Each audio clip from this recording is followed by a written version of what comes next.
ఓం మహాగణపతే నమః. ప్రేక్షకులకు శ్రీ విశ్వావసు నామ సంవత్సర శుభాకాంక్షలు, అలాగే ఉగాది పండుగ శుభాకాంక్షలు. ఈ సంవత్సరము, ఈ నూతన సంవత్సరము అందరికీ మంచి జరగాలని, అదేవిధంగా మన కోరికలన్నీ నెరవేరాలని, కష్టాలు ఇంతవరకు కనుక పడుతున్నట్టయితే ఆ కష్టాలు కూడా తీరిపోయి అన్ని ఉత్తమమైనటువంటి ఫలితాలు, శుభ ఫలితాలు అందరికీ కలగాలని కోరుకుంటూ, ఈ ద్వాదశ రాశి ఫలితాలు ఈ శ్రీ విశ్వావసు నామ సంవత్సరంలో అన్ని రాశుల వారికి ఏ విధంగా ఉన్నాయో చూద్దాము. ఇక కుంభరాశి వారి యొక్క ఫలితాలు కనుక మనం ఒకసారి చూసినట్టయితే ఎవరెవరు ఈ రాశిలోకి చేరుతారో ఒకసారి గమనించినట్టయితే, ముఖ్యంగా ధనిష్ట నక్షత్రము 3-4 పాదాలు, శతభిష నక్షత్రము 1, 2, 3, 4 పాదాలు, పూర్వభాద్ర నక్షత్రము 1, 2, 3 పాదాల్లో జన్మించిన వారు ఈ కుంభరాశిలోకి వస్తారు. ఒకవేళ మీకు కుంభరాశి యొక్క మీ రాశి తెలియదు, అదేవిధంగా నక్షత్రం తెలియదు అని అనుకున్నప్పుడు మీ యొక్క పేరులో మొదటి అక్షరము గు కానీ, గే కానీ, గో కానీ, సా, సి, సు, సే, సో, ద అనే అక్షరాలతో కనుక ప్రారంభమైనట్టయితే మీరు కుంభరాశిలోకి చెందుతారని గమనించండి. ఇక ఈ రాశి వారి యొక్క ఆదాయ వ్యయాలు ఒకసారి మనం గమనించినట్టయితే వీరికి ఆదాయం 8 గాను, ఖర్చు 14 గాను కనిపిస్తుంది. అదేవిధంగా మనకి రాజపూజ్యం 7 గాను, అవమానము 5 గాను కనిపిస్తుంది. అంటే వీరికి ఆదాయం కంటే ఈ సంవత్సరం కాస్త ఖర్చు ఎక్కువగా ఉంది అని గమనించండి. ఖర్చులో మనం కాస్త సంయమనం పాటించవలసినటువంటి అవసరము ఎంతైనా ఈ సంవత్సరము కుంభరాశి వారికి ఉంటుంది. ఇక వీరి యొక్క గ్రహస్థితి కనుక చూసినట్టయితే వీరికి గురువు దాదాపుగా మే నుంచి అక్టోబర్ వరకు చాలా చక్కటి ఫలితాలు కలుగజేస్తున్నాడు. అంటే గురువు మనకి పంచమ స్థానంలోకి మే నుంచి అక్టోబర్ వరకు వస్తున్నాడు కాబట్టి గురుబలం అనేది చాలా చక్కగా ఉంటుంది. గురువు వల్ల వివాహ ప్రయత్నాలు చేస్తున్న వారికి వివాహ ప్రయత్నాలు అనుకూలిస్తాయి, వివాహాలు జరుగుతాయి. ఇన్వెస్ట్మెంట్స్ వల్ల లాభాలు కనిపిస్తున్నాయి. అదేవిధంగా వృత్తిలో కూడా చాలా చక్కటి ఫలితాలు మనకు గోచరిస్తున్నాయి. సంతానం వల్ల ఆనందం పొందుతారు. సంతానం లేని వారికి సంతానం కలిగేటటువంటి అవకాశాలు మన కుంభరాశి వారికి కనిపిస్తున్నాయి. ముఖ్యంగా మీ పై అధికారులు మీ యొక్క పనిని గుర్తిస్తారు, మీ యొక్క అభిప్రాయాలను పరిగణలోకి తీసుకుంటారు. అంతేకాకుండా మీకు సమాజంలో కూడా కీర్తి ప్రతిష్టలు వచ్చేటటువంటి అవకాశాలు మనకు అధికంగా గోచరిస్తున్నాయి. అయితే ఈ గురుగ్రహము మనకు మే నుంచి అక్టోబర్ వరకు అనుకూలంగా ఉన్నాయి. దాదాపు మిగతా గ్రహాలు దాదాపు ప్రతికూలమైనటువంటి ఫలితాలు మనకు కుంభరాశి వారికి కలుగజేస్తున్నారు. ముఖ్యంగా శని 2వ స్థానంలోకి సంచారము, అదేవిధంగా రాహు 2వ స్థానము 1వ స్థానంలో సంచారము, కేతువు 8వ స్థానము 7వ స్థానంలో సంచారం అనేది జరుగుతుంది. కాబట్టి ముఖ్యంగా ధన విషయంలో జాగ్రత్తగా ఉండవలసినటువంటి అవసరం ఎంతైనా ఈ సంవత్సరం ఉంటుంది. సేవింగ్స్ని వృద్ధి చేసుకునే ప్రయత్నం చేయండి. ఖర్చు చేసుకునేటప్పుడు 1-2 సార్లు ఆలోచించండి. కుటుంబ విషయంలో కూడా కాస్త చిన్న చిన్న తగాదాలు ఉండే అవకాశాలు ఉన్నాయి. వాక్కు అంటే మీది ఏదైతే మాట తీరు ఉంటుందో ఆ మాట తీరులో సంయమనం పాటించండి. కాస్త ఓపికగా ఉండండి. తద్వారా మంచి ఫలితాలు అనేవి కుంభరాశి వారు ఈ సంవత్సరంలో తప్పకుండా మీరు పొందగలుగుతారు. ముఖ్యంగా ధన విషయంలో ఈ సంవత్సరంలో జాగ్రత్తగా ఉండడం వల్ల మంచి ఫలితాలు అనేవి మనకి కుంభరాశి వారికి ఈ సంవత్సరము మీరు పొందగలుగుతారు.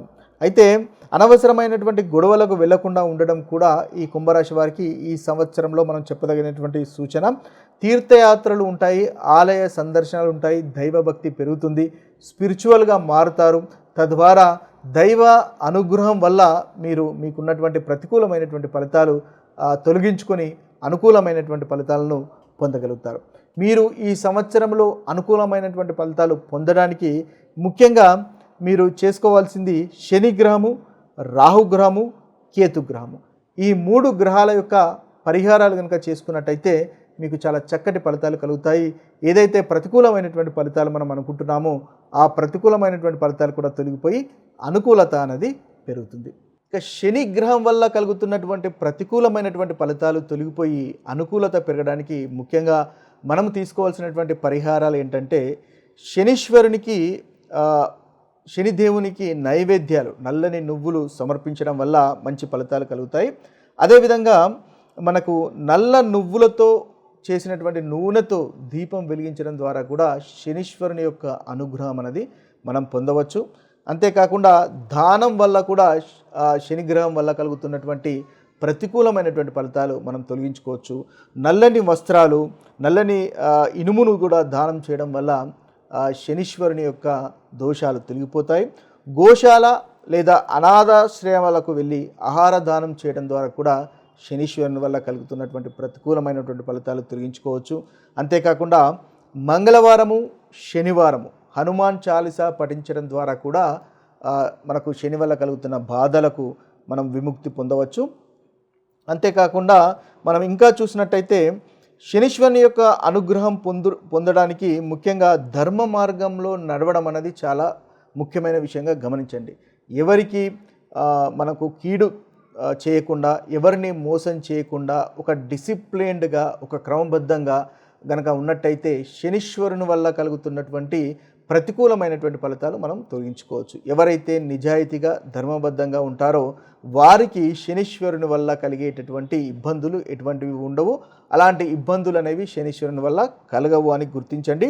అంతేకాకుండా శనీశ్వరుని యొక్క హోమము కూడా మీకు బాగా శనీశ్వరుని వల్ల ఇబ్బంది కలుగుతున్నట్టయితే శనీశ్వరునికి సంబంధించినటువంటి హోమ జపాలు కూడా చేయించుకోవడం వల్ల ఉత్తమమైనటువంటి ఫలితాలు కలుగుతాయి. ఇవి శనీశ్వరునికి మనం చేసుకోవాల్సినటువంటి పరిహారాలు. ఇక రాహుగ్రహం వల్ల కలిగినటువంటి ప్రతికూలమైనటువంటి ఫలితాలు తొలగిపోయి ఉత్తమమైనటువంటి ఫలితాలు కలగడానికి మనం చేసుకోవాల్సినటువంటి పరిహారాలను ఒకసారి చూసినట్టయితే రాహు బీజ మంత్రము ఓం భ్రాం బ్రీం బ్రౌం సహ రాహవేన్ నమః అనేటటువంటి బీజ మంత్రాన్ని రోజుకు 108 సార్లు పఠించడం వల్ల రాహుగ్రహం వల్ల కలిగేటటువంటి ప్రతికూలమైనటువంటి ఫలితాలు తొలగిపోయి అనుకూలత పెరుగుతాయి. ముఖ్యంగా ఈ రాహు కాలంలో ఏదైతే మనకు ప్రతిరోజు వస్తుందో ఆ రాహు కాలంలో ఈ రాహు బీజ మంత్రాన్ని పఠించడం వల్ల ఇంకా అధికమైనటువంటి ఫలితాలను మనము పొందవచ్చు. ఇక చూసినట్టయితే శివునికి అభిషేకం చేయడం వల్ల కూడా రాహుగ్రహం వల్ల కలిగేటటువంటి ప్రతికూలమైనటువంటి ఫలితాలు తొలగించుకోవచ్చు. అదేవిధంగా శివలింగం లేదా కాలభైరవునికి నల్లటి నువ్వులు సమర్పించడం ద్వారా కూడా మనము మంచి ఫలితాలు పొందవచ్చు. నాగదేవతకి ముఖ్యంగా పాలతో కానీ లేదా పంచామృతం కానీ అభిషేకం చేయడం వల్ల మనకు రాహు వల్ల కలిగేటటువంటి బాధలు తొలగించుకోవచ్చు. ఇక చూసినట్టయితే రాహుకేతు యొక్క శాంతి పూజ వల్ల కూడా మీకు వీలైనప్పుడు రాహుకేతుల యొక్క శాంతి పూజ చేసుకోవడం వల్ల కూడా మనకు రాహుగ్రహం వల్ల కలిగేటటువంటి బాధలను మనము తొలగించుకోవచ్చు. అదేవిధంగా శివుడి ఆలయంలో ముఖ్యంగా ఈ రాహుకేతుల యొక్క పూజను జరిపించాలి. లేదా శ్రీకాళహస్తి ఆలయంలో కూడా పూజలు జరిపించినా కూడా మనకు చక్కటి ఫలితాలు అనేవి కలుగుతాయి. అంతేకాకుండా ప్రతి శనివారము రాహుకాల సమయంలో శివాలయంలో శివునికి అభిషేకం చేయడం ద్వారా కూడా రాహు వల్ల కలిగేటటువంటి ప్రతికూలమైనటువంటి ఫలితాలు మనము తొలగించుకోవచ్చు. ఈ ప్రతికూలమైనటువంటి ఫలితాలు తొలగడమే కాకుండా రాహుగ్రహం వల్ల అనుకూలత, రాహుగ్రహం యొక్క అనుగ్రహం కూడా కలిగి మంచి ఉత్తమమైనటువంటి ఫలితాలు మీకు కలుగుతాయి.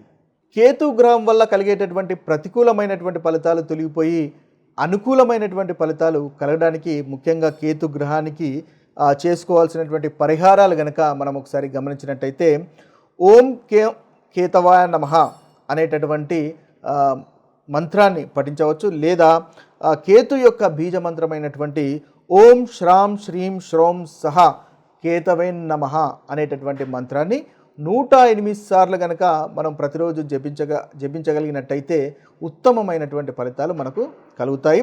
అదేవిధంగా ముఖ్యంగా మంగళవారము లేదా శనివారము ఉదయము లేదా సాయంత్రము ఈ మంత్రాన్ని పఠించినట్టయితే ఇంకా మంచి ఫలితాలను కలుగుతాయి. ఒకవేళ ప్రతిరోజు మీరు మంత్రాన్ని జపించడానికి వీలు కానట్టయితే కనీసం మంగళవారము లేదా శనివారము ఉదయము సాయంత్రము ఈ మంత్ర జపం కనుక చేసినట్టయితే కేతు వల్ల కలిగేటటువంటి ఇబ్బందులు తొలగిపోయే అవకాశాలు మనకు అధికంగా ఉంటాయి. ఇక గణపతిని పూజించడం ద్వారా కూడా కేతుగ్రహం వల్ల కలిగేటటువంటి ప్రతికూలమైనటువంటి ఫలితాలు తొలగిపోతాయి.